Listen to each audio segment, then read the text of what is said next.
Good day, everyone. Let's go and learn, watch and enjoy. I am Teacher Mary Rose.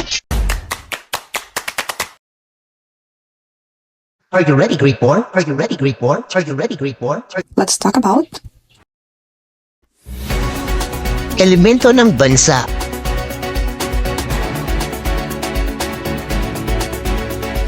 ang elemento na bumubuo sa isang bansa ay ang mga pangunahing bahagi o sangkap na bumubuo sa pagkakakilanlan, kultura at lipunan ng bansang iyon.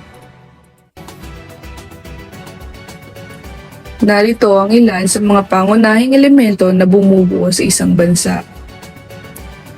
Ang mga elemento ay ang mga sumusunod. Una ang tao, sunod ang teritoryo, pangatlo ang pamahalaan, at ang pangapat ay soberanya. Alamin natin kung ano ang mga ibig sabihin nito. Tao.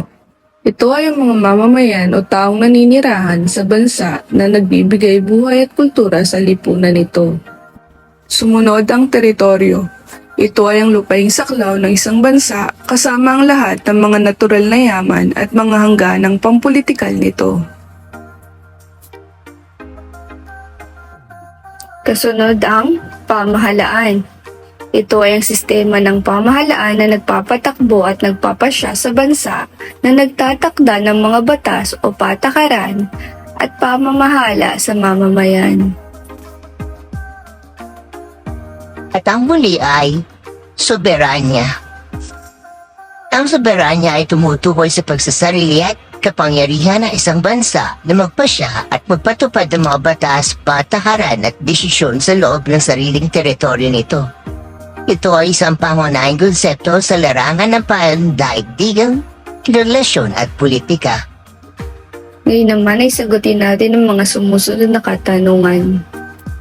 Basahin ng tahimik ang mga sumusunod na katanungan. Bawat katanungan ay may kasunod na sagot, kaya inyong alamin kung tama ang inyong mga sagot.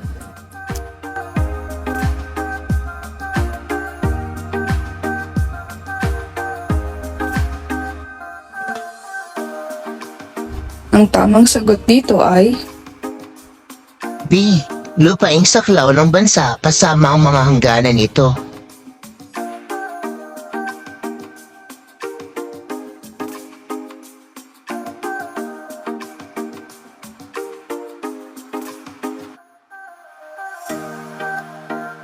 Ang tamang sagot dito ay D. Populasyon.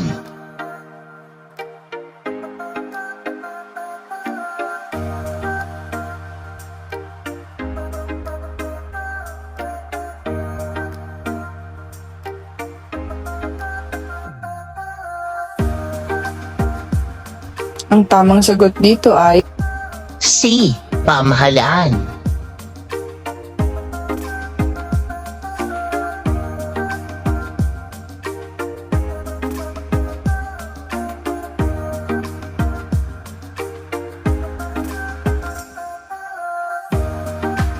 Ang tamang sagot dito ay B. Wika at tradisyon ng mga mamamayan.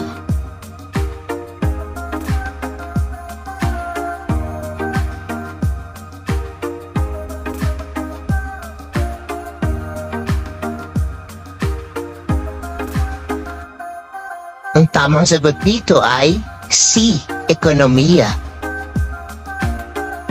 Naintindihan niyo ba ang ating aralin? Kung oo, mahusay!